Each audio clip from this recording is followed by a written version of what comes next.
Halo guys, balik lagi dengan efek anime. Di video sebelumnya, diperlihatkan akhir dari kehidupan seorang Bartolomeo Kuma. Sebagai seorang ras pekenir, kehidupannya sangat tragis. Bahkan bisa dibilang sebagai salah satu yang paling mengenaskan dalam sejarah One Piece. Dan pada video kali ini, cerita kembali berfokus pada pertarungan di Egghead, di mana topi Jeremy sedang dalam kondisi sulit karena Sartan berniat menghabisi mereka semua. Sebelum kita menuju ke topik utama, jangan lupa untuk klik dulu tombol subscribe dan aktifkan notifikasi loncengnya agar selalu mendapatkan update informasi seputar anime menarik dari kami. Dan berikut alur cerita One Piece Arc Egghead Part 19 versi efek anime.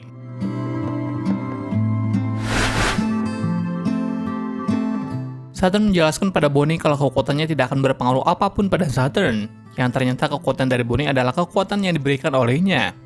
Hal itu bermula dari sebuah eksperimen buah iblis yang dilakukan oleh pemerintah. Dan buah Toshi no Mi ciptaan mereka memang berhasil, tapi menurut Saturn buah itu tidak berguna. Tidak lama berselang muncul sesuatu yang jatuh dari langit, dan secara mengejutkan itu adalah Kuma. Angkatan laut di sana menyadari kalau dia adalah Kuma yang asli karena punya telapak tangan. Setelahnya mereka langsung melaporkan kondisi darurat pada yang lain. Meski terus-menerus diserang, tapi Kuma seolah tidak menyerah dan terus berlari. Di sisi lain, Bonnie semakin dekat dengan kematiannya. Tapi di saat yang tepat, Kuma datang untuk menyelamatkan Bonnie. Melihat datangnya Kuma, Bonnie tentu saja hanya menangis. Selain itu, serangan dari Saturn mengenai Kuma. Saturn lalu bertanya pada Vegapunk kenapa Kuma belum mati, padahal dirinya sudah menekan tombol penghancuran diri pada Kuma. Belum sempat terjawab, Kuma melancarkan pukulan secara telak ke arah muka dari Saturn. Pukulan dari Kuma rupanya berhasil membuat Saturn terlempar cukup jauh. Semua yang melihatnya hanya terkejut melihat kekuatan mengerikan dari Kuma.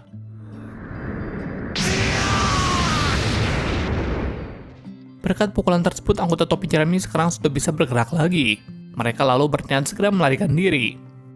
Tapi secara mengejutkan, Kuma berjalan menghampiri Bonnie yang menangis. Kuma lalu memeluk Bonnie layaknya seorang ayah.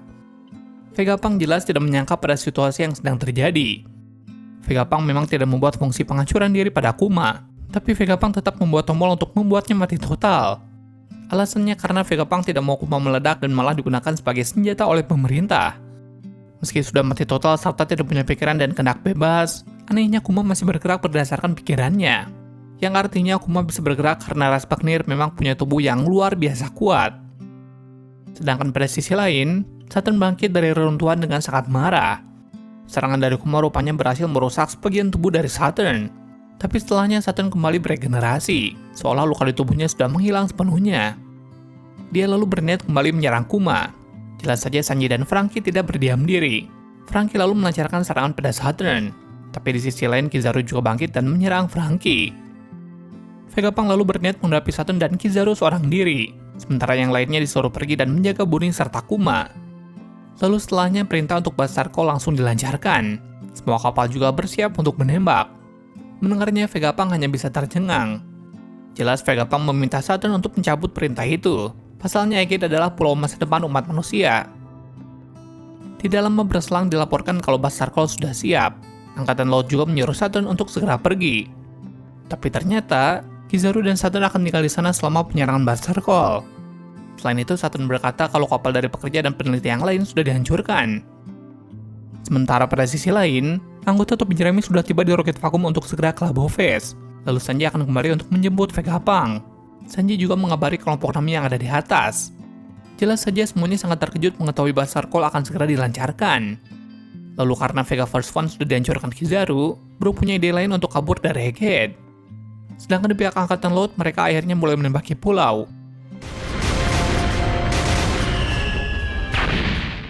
Di tengah situasi menegangkan, Luffy malah baru selesai makan sampai kekenyangan. Dalam waktu cepat, kota Egghead mulai hancur berantakan. Dan melihat kehancuran itu, Vegapunk hanya tertunduk lemas. Terlihat Sanji juga akan segera tiba di lokasi Vegapunk. Sementara pada sisi lain, kelompok Franky sudah menaiki roket. Tapi sayangnya roket itu langsung dihancurkan oleh Kizaru. Saturn juga memberi perintah pada Pacifista untuk menyerang Bonnie dan yang lain saat terjatuh. Pada sisi yang lain, rupanya penghancuran kapal kabur yang dilakukan oleh Angkatan Laut sudah gagal. Malah terlihat kapal mereka sendiri yang hancur dan segera tenggelam. Ditambah orang yang menyerang mereka juga sedang bergerak menuju ke Egghead. Kembali pada Luffy. Di sana Luffy sudah kembali pada tubuhnya yang normal. Langsung saja Luffy berubah dalam bentuk Gear 5 dan menyerang para angkatan laut. Sementara di sudut Vegapunk, tampaknya dia punya rencana untuk menyelamatkan Bonnie dan Kuma. Dia juga menyuruh Atlas untuk menyampaikan rencananya pada Bonnie. Rupanya rencana itu sangat tidak terduga.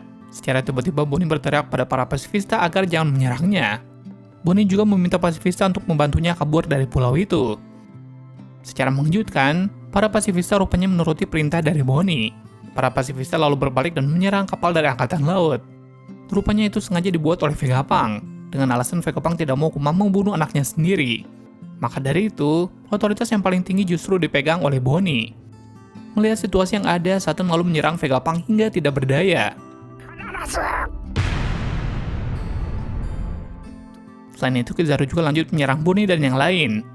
Tapi secara tiba-tiba, datang Luffy yang langsung memukul Kizaru. Dengan kekuatannya, Luffy juga membuat area di sekitarnya berubah menjadi karet. Oleh karena itu, Bonnie dan yang lain berhasil selamat. Mereka jatuh tepat di depan Saturn dan Vegapunk yang terluka. Tidak lama berselang diperlihatkan hal yang menarik, di mana robot di tempat pembuangan seolah akan bangkit. Pada sisi Bonnie, dia terkejut mendengar irama mirip Nika pada diri Luffy. Dan akhirnya Bonnie sadar kalau Luffy adalah Nika, yaitu sang dewa matahari yang selalu diceritakan oleh Kuma. Lalu pada luar pulau rupanya yang datang ke Egghead adalah kapal dari bajak laut raksasa. Kapal itu berukuran sangat besar. Melihatnya angkatan laut merasa bingung. Pasalnya mereka dirumorkan bubar pada 100 tahun yang lalu.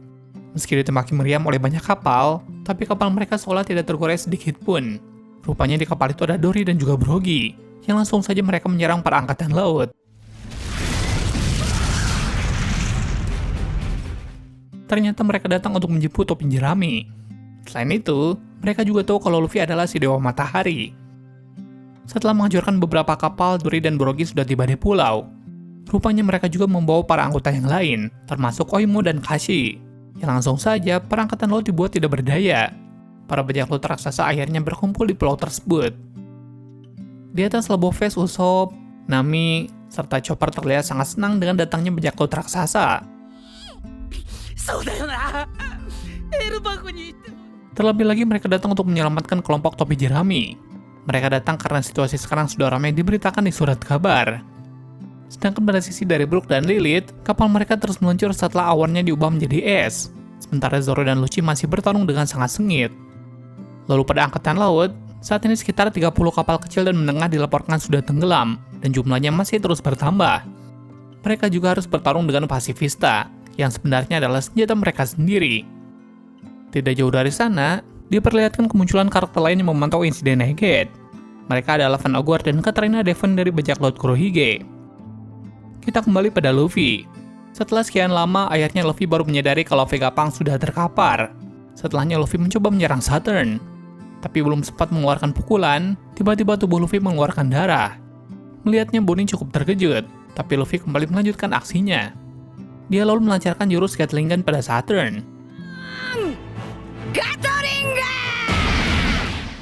Serangan dari Luffy berhasil membuat Saturn terlempar cukup jauh.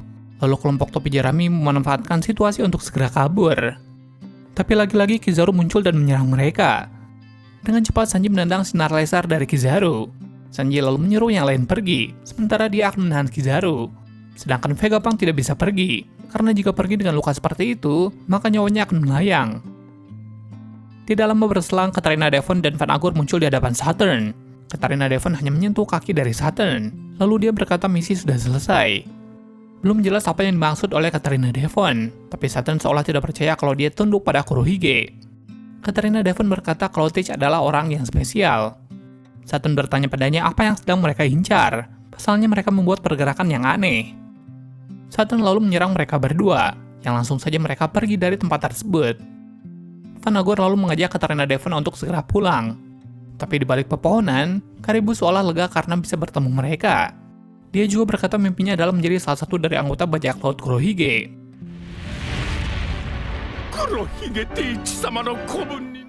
Itulah rangkuman One Piece Arc Egghead Part 19 yang sudah berhasil kami rangkum. Dengan munculnya bajak laut raksasa di Pulau Egghead, jelas jalan keluar dari kelompok topi jerami semakin terbuka lebar. Sekarang mereka tinggal menuntaskan pertarungan dengan Saturn, Kizaru, serta penghalang lain. Dan pada video selanjutnya cerita tentu akan semakin menarik lagi. Terima kasih sudah menonton video ini dan sampai jumpa di video selanjutnya.